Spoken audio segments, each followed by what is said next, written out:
വാർത്തയാണ്.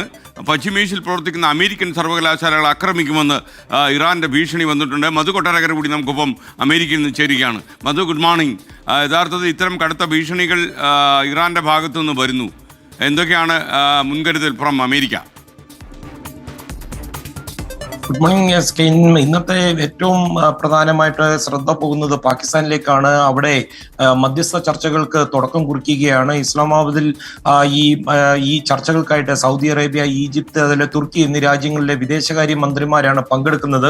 പാകിസ്ഥാൻ പ്രധാനമന്ത്രി ഷഹബാസ് ഷെരീഫുമായി ശനിയാഴ്ച ഏതാണ്ട് 1 മണിക്കൂറോളമാണ് ഇറാന്റെ പ്രസിഡന്റ് മസൂദ് പെസഷ്കിയാൻ സംസാരിച്ചത്. പാകിസ്ഥാൻ എടുക്കുന്ന മുൻകൈ ശ്രമങ്ങൾക്ക് അദ്ദേഹം പ്രശംസിച്ചു. എന്നാൽ ഈ ചർച്ചകളൊക്കെ വിജയിക്കണമെങ്കിൽ പരസ്പരം വിശ്വാസം അത്യാവശ്യമാണെന്ന് ഓർമ്മപ്പെടുത്തിക്കൊണ്ടാണ് ഈ ചർച്ചകൾ ഇന്ന് ആരംഭിക്കുന്നത്. നേരത്തെ ഈ അമേരിക്കൻ പ്രസിഡന്റ് ഡൊണാൾഡ് ട്രംപിന്റെ പ്രത്യേക പ്രതിനിധി സ്റ്റീവ് വിറ്റ്കോഫ് ഇറാനുമായിട്ടുള്ള യുദ്ധം അവസാനിപ്പിക്കാൻ പാകിസ്ഥാൻ മധ്യസ്ഥനായി പ്രവർത്തിക്കുന്ന വിവരം ഔദ്യോഗികമായിട്ട് സ്ഥിരീകരിച്ചിരുന്നു. വൈറ്റ് ഹൗസിൽ ക്യാബിനറ്റ് യോഗം ഉണ്ടായിരുന്നു. അവിടെ വെച്ചാണ് ഈ വെളിപ്പെടുത്തൽ നടത്തിയത്. ഒരുപക്ഷെ തുടർ ചർച്ചകൾക്കായിട്ട്, അതായത് ഈ ആദ്യഘട്ട ചർച്ചകൾ വിജയിക്കുകയാണെങ്കിൽ ഒരു US vice president JD Vance തന്നെ പാകിസ്ഥാൻ സന്ദർശിച്ചേക്കുമെന്നുള്ള സൂചനകളുമുണ്ട്. അതേസമയം നേരത്തെ സൂചിപ്പിച്ചതുപോലെ വലിയ തോതിൽ നാവികസേനയെ അമേരിക്ക വിന്യസിക്കുകയാണ് പശ്ചിമേഷ്യയിലേക്ക്. ഇതിന്റെ ആദ്യ സംഘം ഇപ്പോൾ അവിടെ എത്തിയതായിട്ടുള്ള റിപ്പോർട്ടുകൾ വരുന്നുണ്ട്. അത് സ്ഥിരീകരിച്ചിട്ടുണ്ട്. 3500 സൈനികരാണ് ഈ സംഘത്തിലുള്ളത്. USS ട്രിപ്പോളി എന്ന അത്യാധുനിക ആംഫിബിയസ് അസോൾട്ട് കപ്പലിലാണ് ഇവർ എത്തിയത്. രണ്ടാം സംഘം ഇതിന്റെ തൊട്ടു പിന്നാലെ വരുന്നുണ്ട്. സാന്റിയാഗോയിൽ നിന്ന് ഇവർ പുറപ്പെട്ടു കഴിഞ്ഞിട്ടുണ്ട്. USS ബോക്സർ എന്ന കപ്പലിൽ ഇവിടെയും 2500ഓളം നാവികസേനാംഗങ്ങൾ ഉണ്ടെന്നാണ് പറയുന്നത്. അതേസമയം ഈ അമേരിക്കൻ സൈനിക ദ്വീപായ ഡീഗോ ഗാർഷ്യ, നമ്മുടെ ഇന്ത്യൻ മഹാസമുദ്രത്തിലുള്ള ഇതുൾപ്പെടെയുള്ള വിവരങ്ങൾ, ഈ പശ്ചിമേഷ്യയിലെ മറ്റ് സൈനിക താവളങ്ങളെ കുറിച്ചൊക്കെയുള്ള വിവരങ്ങൾ ഇറാന് റഷ്യ ഇന്റലിജൻസ് വിവരം കൈമാറി എന്ന് യുക്രൈൻ പ്രസിഡന്റ് സെലൻസ്കി ആരോപിക്കുന്നു.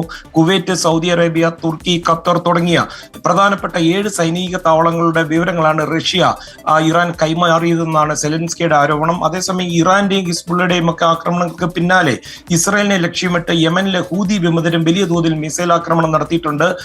ഇസ്രായേലിന്റെ തെക്കൻ മേഖലകളിലാണ് ഇവർ ഈ ആക്രമണം നടത്തിയത്. ഹൂതികൾ നടത്തുന്ന ഒരു രണ്ടാമത്തെ ഏറ്റവും വലിയ ആക്രമണമാണെന്ന് വേണമെങ്കിൽ പറയാം. അതേസമയം നേരത്തെ സൂചിപ്പിച്ചതുപോലെ ഇസ്രായേൽ അതുപോലെ അമേരിക്കൻ സർവകലാശാലയിൽ പഠിക്കുന്ന കുട്ടികൾ ഏതാണ്ട് 1 കിലോമീറ്റർ ദൂരെയെങ്കിലും അകലം പാലിക്കണം, ഇവിടെ പോകരുതെന്നുള്ള ഒരു മുന്നറിയിപ്പ് ഇറാന്റെ വന്നിരിക്കുകയാണ്. അത് ആക്രമിക്കാനുള്ള പദ്ധതി ഇറാൻ ഇടുന്നുണ്ട്.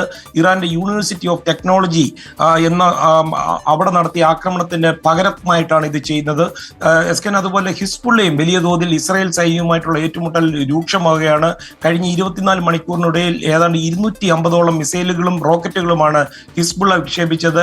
ഈ സമയത്ത് ഹോർമൂസ് കടലിടുക്കിലൂടെ ഏതാണ്ട് 20 കപ്പലുകൾക്ക് കൂടി കടന്നു പോകാൻ പാകിസ്ഥാൻ അനുമതി നൽകിയെന്ന് അവരുടെ വിദേശകാര്യ മന്ത്രിയും പറയുന്നുണ്ട്. പ്രതിദിനം 2 പാകിസ്ഥാനി കപ്പലുകൾക്ക് ഈ ഹോർമൂസ് കടലിടുക്കിലൂടെ പോകുവാൻ സാധിക്കും.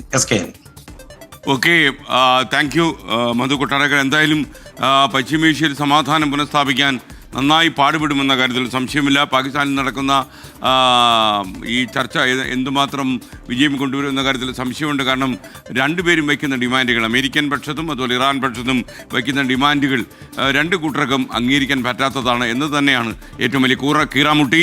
ഇപ്പോൾ